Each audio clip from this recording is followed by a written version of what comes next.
নমস্কার বন্ধুরা, ঠাকুমার রান্নার ঝোলির নতুন এপিসোডে আপনাদের সবাইকে স্বাগত। ঠাকুমারি রান্নার ঘরে কত খাবার ধরে ধরে খোকা কুকু খাবে এসো। খাও মাও খাও, রান্নার গন্ধ পাও, চেটে পুটে খাও। খাও মাও খাও, রান্নার গন্ধ পাও, চেটে পুটে খাও। খাবো খাবো খাবো খাবো খাবো খাবো খাবো খাবো খাবো। কেমন আছেন সবাই? আশা করি সবাই খুব ভালো আছেন। ঠাকুমার রান্নার ঝুলির পক্ষ থেকে আজকে আমরা আবার একটা নতুন রেসিপি নিয়ে হাজির হয়েছি। আমাদের ভিডিওটা ভালো লাগলে আমাদের চ্যানেলটাকে একটা সাবস্ক্রাইব করার অনুরোধ রইল, আর পাশে থাকা বেল আইকনটা যদি আপনারা প্রেস করে দেন তাহলে আমাদের ভিডিও সবার আগে আপনিই দেখবেন।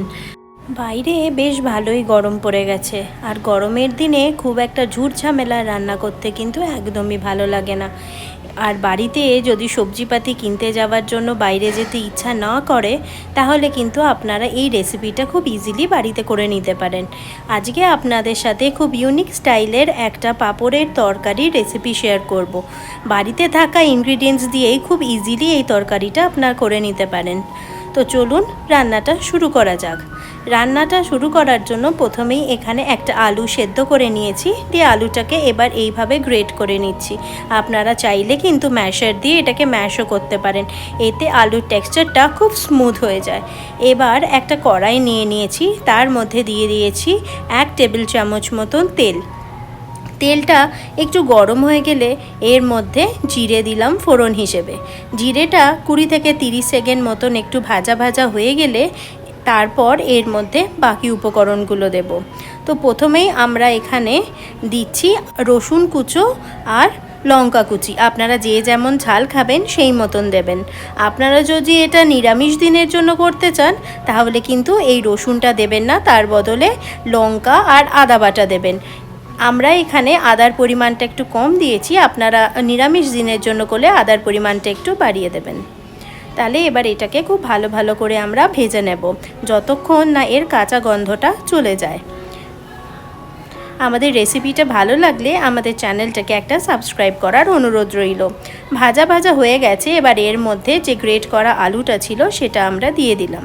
আলুটা দিয়ে এবার কিন্তু এর মধ্যে কিছু গুঁড়ো মশলা দেব যেগুলো বাড়িতে থাকে, যেমন লঙ্কা গুঁড়ো, হলুদ গুঁড়ো, ওই 1 চামচ মতনই সব দিচ্ছি। দিলাম একটু জিরে গুঁড়ো আর একটু ধনে গুঁড়ো। এইগুলো দিয়ে এবার আমরা কিন্তু খুব ভালোভাবে একটু মিক্স করে নেব। আর দিলাম পরিমাণ মতন একটু নুনটা কিন্তু আপনারা বুঝে শুনে দেবেন। আর দিলাম অল্প একটু টেস্টটা ব্যালেন্স করার জন্য 1/2 চামচ মতন চিনি।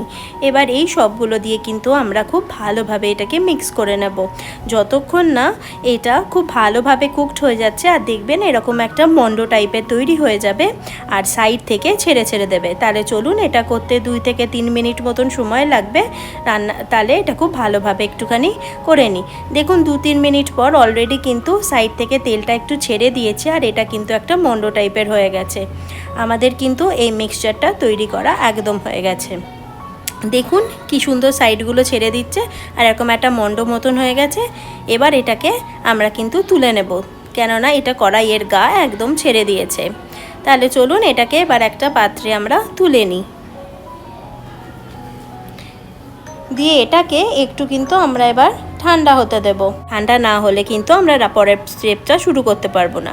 এবার চলুন এর গ্রেভিটা তৈরি করে নিই। তার জন্য দিয়ে দিলাম আরও 1 চামচ মতন তেল। তেলটা একটুখানি গরম হয়ে গেলে এবার এর মধ্যে দিয়ে দেব 1/2 চামচ মতন জিরেটাকে 30 সেকেন্ড মতন কিন্তু একটু ভেজে নেব। জিরেটা ভাজা হয়ে গেলে এর মধ্যে এবার দিয়ে দেব পেঁয়াজ। আপনারা যদি নিরামিষ দিনের জন্য করেন তাহলে কিন্তু এই পেঁয়াজটা দেবেন না, পেঁয়াজটাকে অমিট করে দেবেন। তার বদলে এখানে দিয়ে দেবেন আদা বাটা আর কাঁচা লঙ্কা দিয়ে এটাকে খুব ভালোভাবে একটু ফ্রাই করে নেবেন। আমি এখানে পেঁয়াজ দিয়েছি তাই পেঁয়াজটাকে লাল হওয়া অবধি একটু ভেজে নেব। পেঁয়াজ লাল হলে বা ক্যারামেলাইজড হলে কিন্তু এর টেস্টটা খুব সুন্দর হয়। তাহলে চলুন 5 মিনিট মতন ভেজে নিই। দেখুন আমাদের কিন্তু পেঁয়াজটা একদম লাল হয়ে গেছে। এবার দেব পরে আর যা যা ইনগ্রিডিয়েন্টস আছে সেগুলো আমরা দিতে থাকবো। দিয়ে দিলাম রসুন কুচি আর লঙ্কা কুচি। রসুন আর লঙ্কা দিয়েও একটুখানি আমরা এটাকে ফ্রাই করে নেব। আমাদের রেসিপিটা ভালো লাগলে আমাদের চ্যানেলটাকে একটা সাবস্ক্রাইব করার অনুরোধ রইল। রসুন আর পেঁয়াজটা খুব সুন্দরভাবে ভাজা হয়ে গেছে। এর মধ্যে দিয়ে দিলাম আমরা আদা বাটা। আদাটাকে দিয়েও একটু কাঁচা গন্ধ চলে যাওয়া অবধি ভেজে নিয়েছি। এবার এর মধ্যে দিয়ে দেবো একটা টমেটো পেস্ট, বা আপনারা চাইলে কিন্তু গ্রেট করেও দিতে পারেন বা গোটাও দিতে পারেন, যেটা আপনাদের ইচ্ছা। এবার এটাকে একটু ভালোভাবে আমরা কুক করব যতক্ষণ না এর মধ্যে থেকে তেলটা বেরিয়ে আসছে। এবার এর মধ্যে দেখুন তেলটা সাইড দিয়ে বেরিয়ে এসছে। এবার এর মধ্যে যে গুঁড়ো মশলাগুলো বাড়িতে থাকে রোজকার, সেগুলো দেবো। যেমন লঙ্কার গুঁড়ো দিলাম 1 চামচ মতন, হলুদ গুঁড়ো, আর দিলাম একটু জিরে গুঁড়ো আর একটু ধনে গুঁড়ো। এইগুলো দিয়ে এবার আমরা কিন্তু ভালোভাবে একটু মিক্স করে নেব। আর দিয়ে দিলাম একটু পরিমাণ মতন চিনি, এই 1/2 চামচ মতন, আর পরিমাণ মতন নুন। এইগুলো আপনারা যে যেমন টেস্টের খান সেই মতন একটু নুনটা দিয়ে দেবেন। আর অল্প একটুখানি জল দিয়ে এটাকে একটু ভালোভাবে মিক্স করে নেব, যাতে মশলাগুলো পুড়ে না যায়। আমরা পুরো রান্নাটাই কিন্তু মিডিয়াম টু হাই ফ্লেমে করেছি।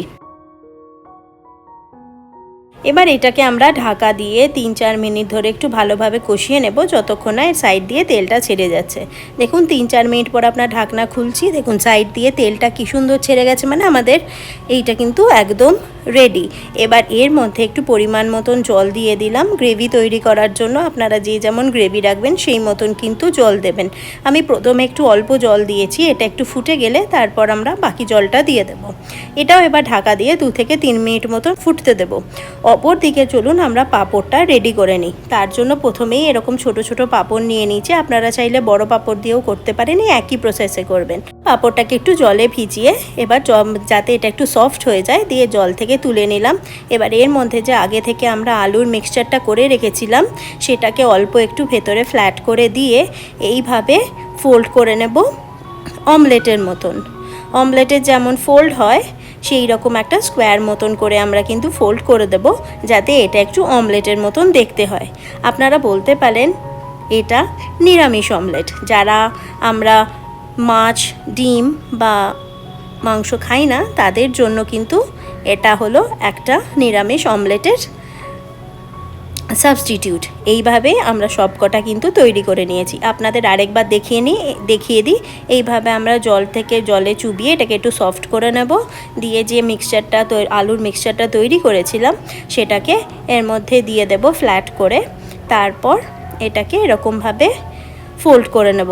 দেখুন ঠিক যেভাবে দেখানো হচ্ছে আপনারা কিন্তু ঠিক ওইভাবেই করবেন।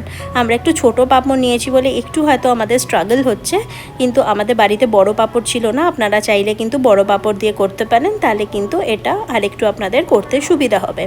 তাহলে চলুন, এগুলো সব গড়া হয়ে গেছে। এবার এটাকে আমরা 5 মিনিট মতন একটু রেস্ট হতে দিই। 5 মিনিট রেস্ট হয়ে গেছে। এবার আমরা একটা প্যান গরম করে নিয়েছি, তার মধ্যে শ্যালো ফ্রাই করার জন্য অল্প একটুখানি তেল দিয়ে দিলাম।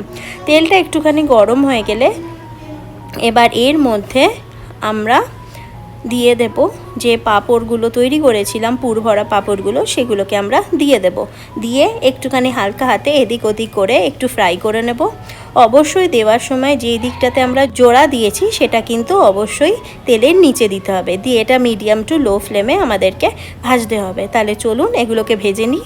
আমাদের রেসিপিটা ভালো লাগলে আমাদের চ্যানেলটাকে একটা সাবস্ক্রাইব করার অনুরোধ রইল। এরকম নিত্য নতুন রেসিপিস কিন্তু আপনাদের জন্য আমরা নিয়েই এসে থাকি। তাহলে চলুন এগুলোকে একটুখানি উল্টে পিল্টে 5 থেকে 6 মিনিট মতন সময় লাগবে একটু এগুলোকে ভেজে নিই। একটা পিঠ দেখুন আমাদের ভাজা হয়ে গেছে। এবার এটাকে উল্টে দিলাম আর একটা পিঠ ভাজার জন্য। এইভাবে আমরা একটু লাল লাল করে কিন্তু সবগুলোকে ভেজে নেব। কি দেখতে দেখুন অনেকটা সেই অমলেটের মতন দেখতে লাগছে না? যারা আমিষ খান তারা হয়তো বলবেন দূর, এটা অমলেটের মতন একদমই লাগছে না। কিন্তু আমরা ভেজিটেরিয়ান যারা আছি তাদের জন্য কিন্তু এইটা অনেকটা অমলেটের সমানই। এর টেস্ট খুব ভালো হয়। দেখুন 3-4 মিনিট পর আমাদের ভাজা একদম হয়ে গেছে। এবার এটাকে একটা প্লেটে আমরা তুলে নেব। আর অপর দিকে আমরা এবার দেখব আমাদের গ্রেভিটা কত দূর কী হলো। চলুন এবার গ্রেভিটা দেখে নিই। গ্রেভিটা আমাদের অলমোস্ট রেডি হয়ে গেছে। এটা দেখুন কি সুন্দর ফুটছেও, আর তেলটাও কিন্তু ওপর থেকে খুব ভালোভাবে ছেড়ে দিয়েছে। আমরা এইটুকুই গ্রেভি লাগছি, কেন আমরা খুব গ্রেভি এটাকে রাখতে চাইছি না। এবার ঝালের জন্য দিয়ে দিলাম একটা কাঁচা লঙ্কা। আমরা বাড়িতে একটু ঝাল কম খাই, তাই জন্য আমরা গোটা কাঁচা লঙ্কা দিলাম। আপনারা চাইলে কিন্তু কাঁচা লঙ্কার পেস্ট দিয়ে আগে দিয়েই করে নিতে পারেন। এবার এর মধ্যে যে পাঁপড়গুলো আমরা তৈরি করলাম সেগুলোকে এবার দিয়ে দিলাম। কি দেখতে অনেকটা অমলেট কারির মতন লাগছে না? এবার আমরা কিন্তু অমলেট কারি করার সময় ডিম দিয়ে কিন্তু এইরকমই একটা তৈরি করে দিই। আপনারা কিন্তু চাইলে এটা ডিম দিয়েও করতে পারেন যারা আমিষ খান। আমরা আজকে এটাকে পাঁপড় দিয়েই করেছি, যেমন আপনারা দেখছেন। এবার এটাকে 2-3 মিনিট মতন একটু ফুটিয়ে নেব, বেশি ফোটানোর কোনো প্রয়োজন নেই। এবার এর মধ্যে দিয়ে দেব 1/2 চামচ মতন ঘি আর পরিমাণ মতন একটু গরম মশলা। ঘি আর গরম মশলাটা দিয়ে কিন্তু আমরা এবার ফ্লেমটা অফ করে একটু ঢাকা দিয়ে রেখে দেব। দেখুন 5 মিনিট আমরা ঢাকা দিয়ে রেখেছি, আমাদের রেসিপি কিন্তু একদম রেডি। দেখুন কতটা থিক হয়ে গেছে, আর এই পাঁপড়গুলো কতটা ফুলে অনেকটা বড়ও হয়ে গেছে। তো কেমন লাগলো আপনাদের রেসিপিটা আমাদেরকে অবশ্যই জানাবেন। আর আমাদের রেসিপিটা ভালো লাগলে আমাদের চ্যানেলটাকে একটা সাবস্ক্রাইব করার অনুরোধ রইল। সবাই ভালো থাকবেন, সুস্থ থাকবেন। আবার পরের দিন একটা নতুন ভিডিও নিয়ে আমরা তাড়াতাড়ি চলে আসব। গরম ভাতের সাথে কিন্তু এটা খেতে জাস্ট ফাটাফাটি লাগবে। আপনাদের রেসিপিটা ভালো লাগলে আমাদের চ্যানেলটাকে একটা সাবস্ক্রাইব করার অনুরোধ রইল। আর আপনারা আমাদের অনেক রেসিপিস কিন্তু সোশ্যাল মিডিয়া প্ল্যাটফর্মেও দেখতে পারেন। সবাই ভালো থাকবেন, সুস্থ থাকবেন। আমাদের ভিডিওটা লাস্ট অবধি দেখার জন্য আপনাকে অসংখ্য ধন্যবাদ।